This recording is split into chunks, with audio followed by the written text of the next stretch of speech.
Okay, so welcome. I learned a couple things. I was talking to Brandon Owen this weekend. He has been killing it with open houses. I'm like, really? So what are you doing? Well, he talks about, first the thing he talks about is this.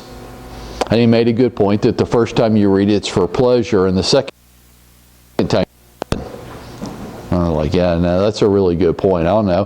Who's read the book more than once? So I'm on my 4th time now. So my book's starting to get dog-eared, worn. Why? Because I keep picking up stuff in there. So how come you've only read it? I'm going to assume everybody's read it once. If you haven't, I'm going to challenge how committed of a professional you really say you are. But why only read it once? So Brandon was making a good point that the second time through is when he really got the benefit out of it. So I said, okay, so how have your open houses taken off? He said 2 things. Number 1, a tremendous amount of directional signs. Like a lot of directional signs. Well, one of the houses that's for sale in my neighborhood had an open house this weekend, and they finally did it kind of right.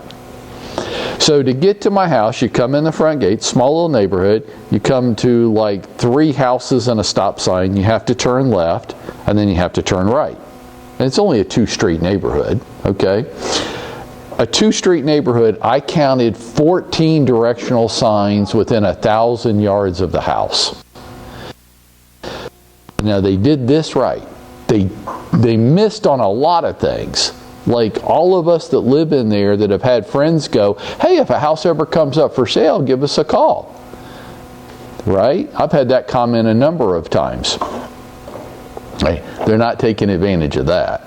But they did put a lot of directional signs out this time. So I give them all the credit for that. And Brandon's saying, yeah, a ton. How much than you think?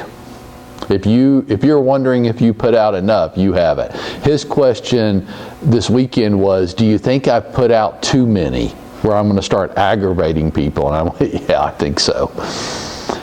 His next point, Greg, what's your product? What is it that you gave him that he uses the texting service? Can you mind talking about it for a minute? Yeah, most of the people in here have got it. List Reports is a service that is provided that you can provide a lot of information that tells people, and graphically, not tells them, but it's pictures and it's graphs that show people all about that house and how it is in relationship to where things are that they're going to need, whether it happens to be schools or restaurants, coffee, laundromat, all of that. Plus, it then rates the schools. And you can take that, so you can customize, take that off, put it on, things of that nature. And a lot of people in here are using it. How do I get it? Like if I was a home buyer, how would I get that? If you were, well, there's 2 different ways to get it. You get it through your agent. Through your agent gets it, and they can send it out. If you're if a buyer wants to see it, then the listing agent sends it to them, or sends them a link, and they can go on and see it, or the listing agent can actually send them the list report.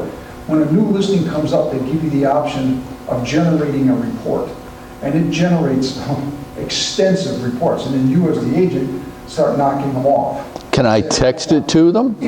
What's that? Could I text them the report or a link? Yes, you can. Text them or email all of it. So here's how Brandon's using it. Brandon's saying, text me and I'll send you this report, right? And he's putting it on all of his directional signs. For sale sign in the front yard, but all the directional signs. So every time they text him and say, yeah, I want that information, because that's really what home buyers want, is then what does he have? Their phone number. And they're now a what? Lead. Right. So whether they actually came into the open house or not, he's able to generate prospects off the open house, even if for some reason, like if I was on my way to something, I might go, wow, I wish I had time to pop in, but I don't. Or I think that house is dirt ugly and I'm not going in, but I would like this. other homes for sale or information about that home. There's all kinds of reasons. And then the final thing is, that cost what? Well, it doesn't cost the agent anything. It's free?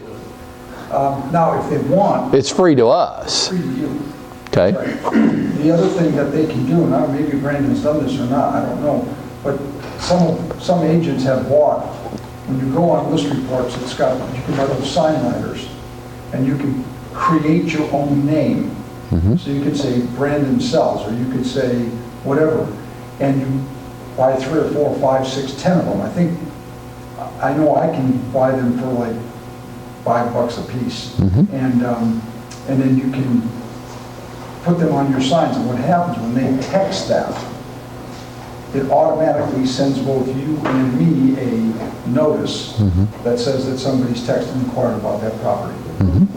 Carl? Like that, like a keyword for individual properties? Right, you just, no, it's just your keyword for you personally. For that property, Carl, you had a... that particular property? No, No. for you personally. Okay. You can put it on as many properties as you want. It would be great if I got like one of those for every listing I took, like with my information on there. Like, so I don't know if there's some way we can do this automatically to where listing comes in and we get that, so I can send it out to the database or whatever. Greg, would you share that with anybody that would stop by? I mean, you've got to walk like all the way over to his desk, okay? Aren't you on this report, somebody? So like, you don't even have to walk. Carl, all you have to do is stand up and lean over and say, hey, Greg, could I get this? Yuck. Well, statement of question. Yeah, if I got Greg to put me on his list, when you get a listing, they send you the information. Like, you don't even have to actively do anything other than open your email. Everybody should be on that list. And it's all printable, like if you want to put it in the folder and all that. The one question I had about the sign writer, Greg, I don't know if you know this, is it specific to, let's just say you have 3 listings, and you buy that sign that has the QR code or the text code, will it? It'll tell you, it operates on GPS. So if they're parked in front of that house, Okay, now if they're parked someplace else, for one, but if they're parked in front of that house and they text, okay. it then tells you that somebody's inquiring on 1, 2, 3. Okay. That's, so you can reuse the signs, they want to be specific to them. Okay. Pretty good service. Free to you. Greg's paying for it so that you have another tool. Is that a good tool? Yeah, it is. So I get a good chuckle out of people that go, well, open houses are a waste of time. Really, because I know people that are selling a lot of real estate off of them, just not you. Interesting. They also have a service with that for buyers when you go on it, when you go on the website. The beautiful thing about the buyer thing is you can set up your buyers, much like you do for MLS or FMLS when they go to there. The beauty of this is that it will produce all those reports for the buyer on any house that they want. And the only person that they will ever see is you and me. It doesn't have any other agents, it's not like going to Zillow or all these other things where all these other names pop up. It's exclusive to you. And of course, my name's on there. So. Good? Okay. Now, on a different subject, and thank you. So, like, waiving origination fees, crediting back half of appraisal. You get $100 for every loan application through the end of the year. You get tools like this. I don't know what other people mean by a good lender. I define a good lender as somebody that gets their deals closed. You gotta get your deals closed. But is all this other stuff good? Nice? I see us doing a lot of promotions, okay? And we got to get this, or we're going to waste a lot of time and money. A lot. Nobody buys features. They don't buy features. Nobody gives a damn that it's a 4-bedroom, 3-bath home with a basement. What do they buy? you got to tell them how it impacts their life. The benefits. Yes. People buy benefits. Nobody's going to buy your 4-bedroom listing. So if you're holding an open house and you're trying to promote it, see how I tied those two things together? Wasn't that good? You don't promote that the open house has 4 bedrooms. Why? Nobody's going to buy a 4-bedroom home, but that is what everybody in our industry is doing, and it's horrible. Let's use that 4th bedroom as a feature. Why would they be interested in the house? Why? No, that's the feature. Why would I be interested on the master on the main? It fits your needs. Why does it my needs? Don't have to climb the stairs every night. Okay, good. Right. Why else would somebody want to buy a 4th bedroom home? Why would the 4th bedroom be important? Yes. Office? Yes. In-law suite. In-law suite? Right. That's what you promote. The benefit of the 4th bedroom. What's the benefit of a basement? Separate area. Storage, Entertaining. Storeroom.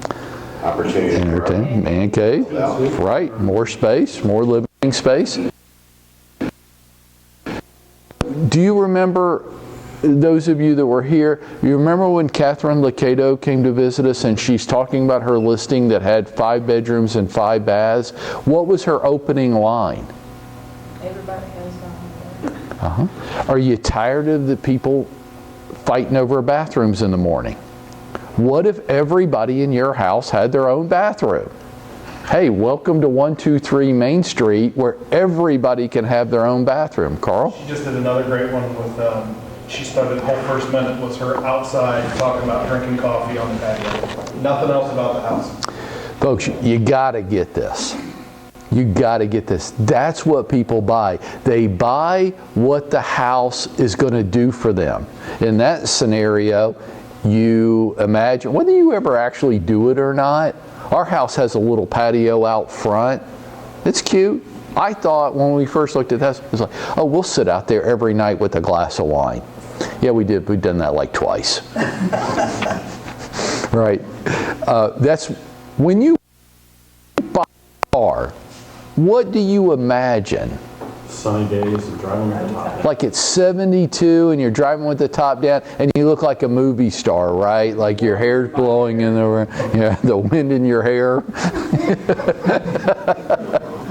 That's what we imagine. But what's the practicality of it? You live in Atlanta, Georgia. How many days a year are there where you're actually dropping the top down and, well, you ain't doing it like June through September where it's 100 degrees outside, right? You're not doing it then, and you're not doing it on the days it rains, and you're not doing it December through March. So when are you riding around in your convertible with the top down? May 19th. There really aren't that many days a year in Atlanta where you can do that, right? But you bought the convertible anyhow because you were buying the lifestyle. You were buying what you imagine. If you go out and buy, anybody ever owned a really expensive sports car? Well, people that buy a really expensive sports car, why are they buying it? Show off. Status. Well, status. Yeah. Anybody really need a $200,000 car? Like you? No. Greg, you know guys that have really expensive cars? Why do they do that? I think they just like parking that car where everybody's going to see. What are they thinking it does for them? Right. I'm somebody. Right? I'm a better human being because my car costs more than yours. I'm a better human being because my house costs more than yours. It's called status. Is it true? No. And riding around in your convertible ain't true. On my front patio ain't true, but it is what makes me want it. Does that make sense? When you're promoting something, whether it's your open house or your listing or whatever it is you're promoting, Here's the other thing you got to get. Every house has it. Sometimes you have to look harder. What's the single reason why somebody's going to want to buy that house? It's their lifestyle. You're going to have to figure this out. Like, you don't know. I'm talking about this theoretically. When I'm looking at a house, who's going to buy this house and why? People who see themselves in it. Why? Why did they see themselves in it? And that's what you've got to promote today. Watch what other agents are doing. This is god-awful horrible, and it's attracting nobody. Nobody is going to buy your house because it has 4 bedrooms. It's not why they're going to buy your house. Have you ever noticed this, like when you're showing homes? Tara, this ever happened to you? Like, how quick do your customers know this is the house for us? When you come in the door. As soon as you come in the door. Why? Have you ever thought about that? How much money are they spending per second? When Jane and I bought our current house this past spring, I knew in less than 10 seconds I had a problem. We were just now, right now, supposed to be buying the house. Not like last February, but we looked at all these homes because I'm just letting her see what's out there, right? And everyone we're going through, I'm like, yeah, this is perfect. You need to see the inside. You think you need to see the inside. We ain't buying any of these houses. No, no, no, no, no. Don't even need to get out of the car. All these homes look the same. Uh-oh, I have a problem. I knew as soon as I unlocked the front door. Think about that. Do you have the same experience with your customers? How do they know so fast? But you don't even know you haven't even seen the 4th bedroom. Here's the truth. The 4th bedroom in every house is exactly the same. Or at least the 2nd and 3rd bedrooms. They're 10 by 12 square rooms. Are they ever any different? Can anybody raise your hand and just say, no, I saw a house where like the 2nd and 3rd bedrooms, because sometimes the 4th bedroom is like a bonus room or something, and it can be a little bit different. But is anybody, the 2nd and 3rd bedrooms in a house, have you ever seen a house where they're anything different than a 10 by 10 or 10 by 12 square room with a small, what?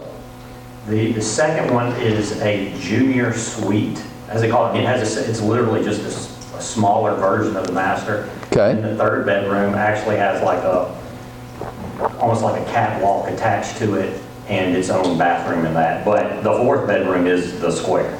Okay. And how many houses like that have you seen? Too many, and it's the only one that's all like that. How many houses like that have you seen where the 2nd and 3rd bedrooms are different? None. You've seen one house. Anybody else?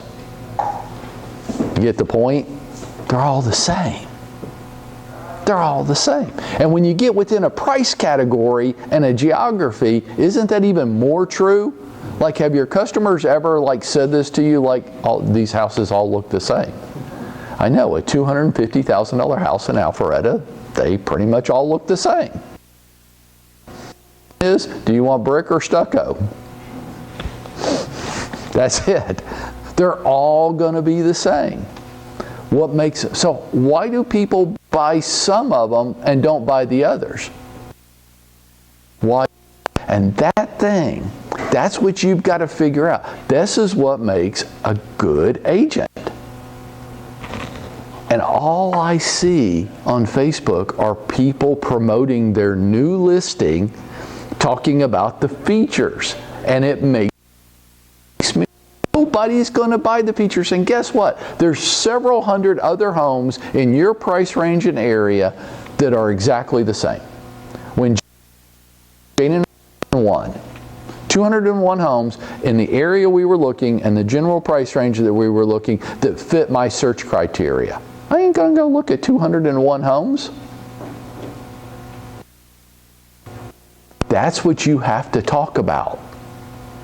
And every house has something, a reason why people would buy it. And you've got to hit that something. But if you talk about the bedrooms and baths and that has a living room and a dining room, I'm just yawning because it sounds just like every other house. They're all the same. Except this one, there's a reason. Even if it's like it's priced because it's a fixer-upper.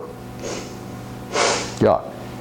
Buyer, we just got under contract on Sunday. We looked at a lot of houses. And they got 2 younger kids that are probably 10 and 11. And with that being said, I was calling around. We got their listing under contract, so now we got to find something. I talked to the listing agent. I was talking to listing agents of properties just to kind of feel them out of the houses that they were potentially interested in. I found out that they said that this neighborhood, it's only 88 homes, but there is a ton of middle school age kids. And I went over there and I looked at it before my buyers had an opportunity to look at it. And I stand on the back patio and I look at it, it's a little higher, and I look back there, I could count 6 trampolines from the back deck. Okay, so let me interrupt you for a second. If you were going to make a video to promote this listing,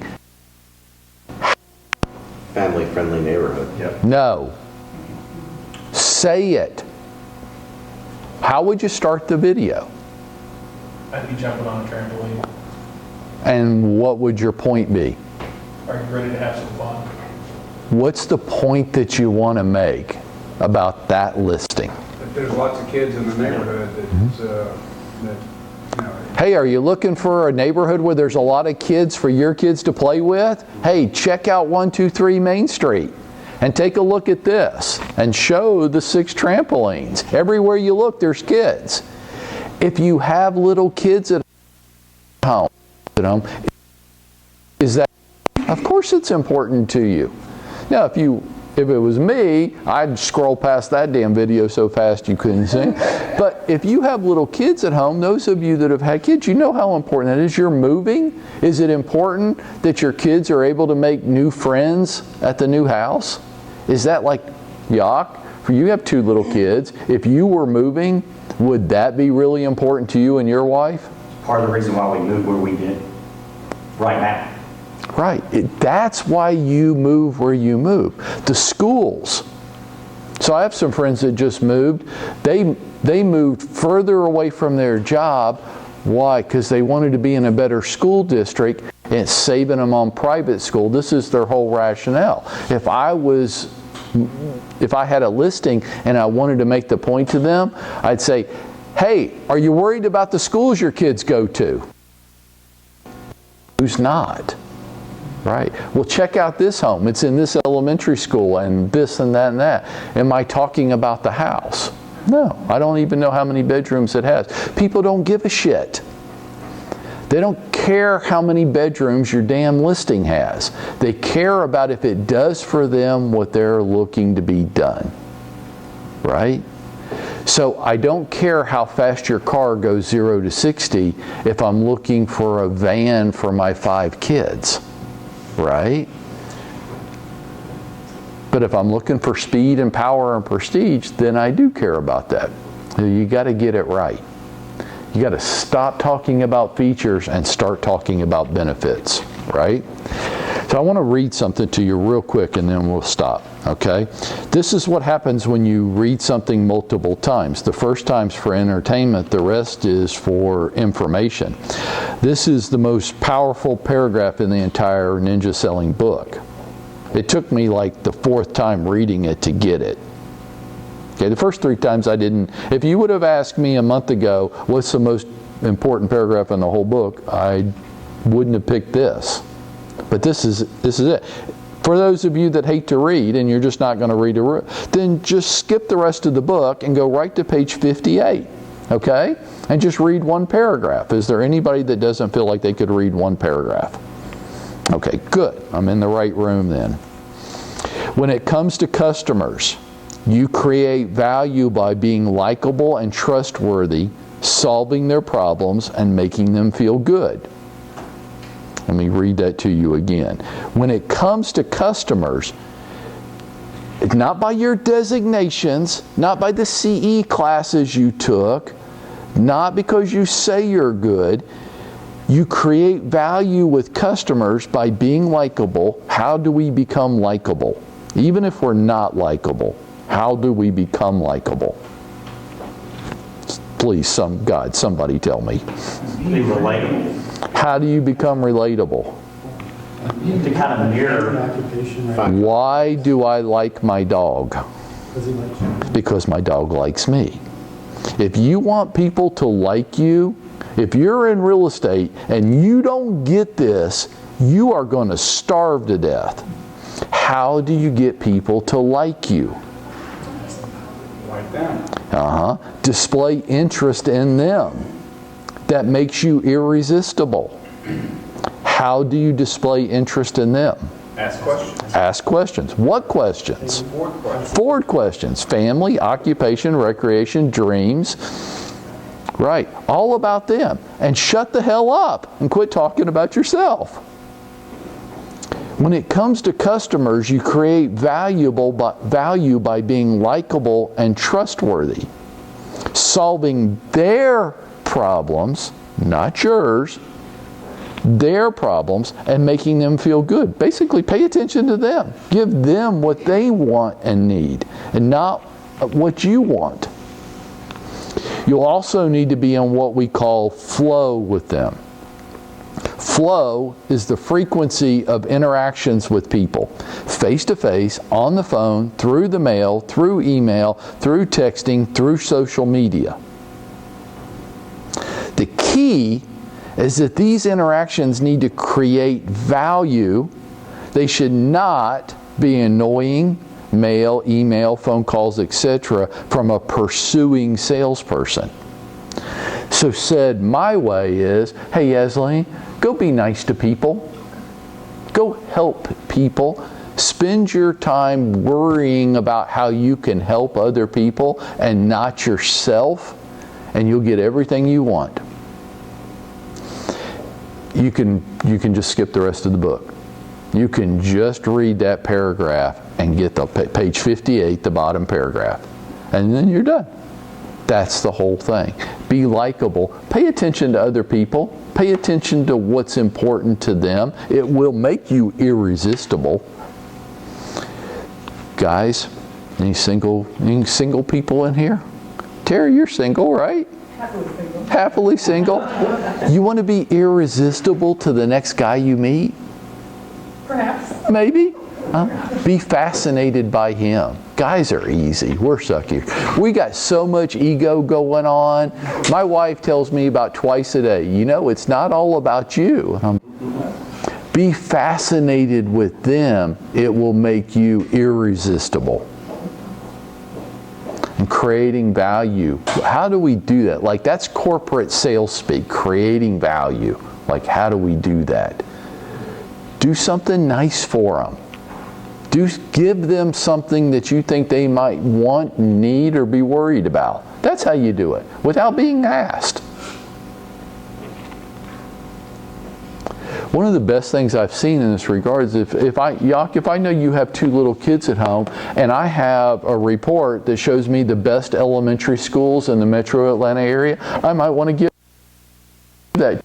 Across this, I thought you might find it interesting. What did that cost me? Nothing. Did I say, here's a report on the 10 best real estate agents in Atlanta? No. The place. You know these magazines that will, for a fee, they'll make you one of the top agents in Atlanta? Oh, they will. If you need a little ego stroke and you want to be in one of these, I got 5 of them. And if you'll just give them your credit card number, they'll make you one of the top go-to agents. Have you ever seen these magazines that's got the top doctors in each city? Like on an airplane, it's got that, right? What made them a top doctor? They bought the ad space. Do something nice for him. That will make you likable and trustworthy. Don't tell him, hey, I thought you'd like to see I was named one of the top 10 agents in Atlanta. He doesn't care. Only your mommy cares. Nobody else cares. Do something for him and his life. Get in the flow with people. Right? Tara. I mean, a couple seconds, like, hey, it's cold tonight. Make sure your water lines are off when you outside spigot. And so you don't freeze and bust a pipe. Stay warm, send it out, text. Everybody responds. Thank you, I didn't know about that. It's quick, simple. Homestead exemption, yuck. That Byron I was telling you about, the first time I met him, the dad had on a big Star Wars shirt. He looks like a big Star Wars guy. And after we met, I gave him a year coupon for that Disney Plus, the streaming service, the digital deal, and that was it. You want to see a great example of great salesmanship? So what did we start off talking about today? Has it been that long? Nobody even remembers what we started off talking about today? Lots. Okay, and then? Greg's list reports. And Greg, what does your list reports do? Does it tell who's the top mortgage lenders in Atlanta and your resume and bio and a really neat picture of you? It does have a picture, but that's it. What's it talk about? Well, it talks about the house, and it talks about the agent. And the information of the important All stuff? of the things that are around that house. It's not like number of bedrooms, it's all about where the laundromat is and how far away it is, and it's all graphic.